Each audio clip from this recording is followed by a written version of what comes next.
clerics, but it's reformist candidate Mir Hossein Mousavi who's captured the imagination of the youth. Campaigning on a platform of change for former prime ministers attracted huge shows of support and rallies and campaign events. Teymoor Nabili has more from Tehran. Again, they came in their thousands, some watching from the sidelines, some totally into the spirit of the night, all committed to the candidate. We really believe in change, and we think that Mousavi's arrival will bring good changes. What do you think this crowd will do if Mousavi loses? I think the nation would go crazy. Not just this crowd, the whole nation would go crazy.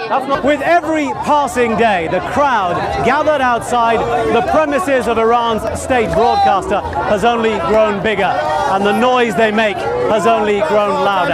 And it's becoming increasingly easy to believe that there is a real hunger for change in Iran. And it's easy to believe that that change may well be delivered by these voters on Friday.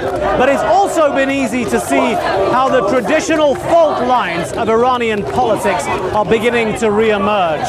And you have to wonder how these people and the supporters of Mr. Ahmadinejad might react when one candidate finally loses, as one candidate inevitably will. Mousavi finishes his TV broadcast around midnight and comes to face his adoring public. The quietest place to be right now is clearly on the bus, so we climb on board. And so, for the frenzied crowd outside, after a week of gathering on this street every night into the small hours, finally their reward, a sight of their hero Mir Hossein Mousavi. They're certainly in fine mood, chanting slogans, singing songs and demanding that Mousavi take back the flag of Iran for them, and perhaps a little prematurely, Ahmadi bye-bye. But the ride turns out to be a long one, the bus chased by the crowd for mile after mile, and my chance of a few words looking increasingly slim.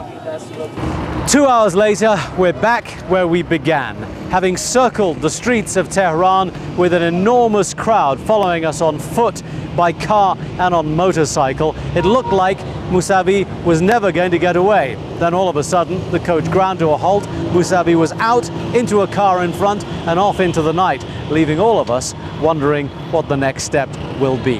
The crowds have gone now, but the same thing is expected tomorrow night when President Ahmadinejad comes to the state television to talk, and we can expect to see his supporters in the same spot, perhaps doing the same thing.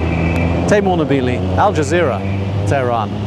Egypt's chief of intelligence has been trying to convince Hamas leader Khalid Mashal to accept a power-sharing deal with rival Palestinian faction Fatah. It's the latest effort by Egypt to mediate an end to the 2-year rift caused by Hamas' takeover of Gaza in 2002.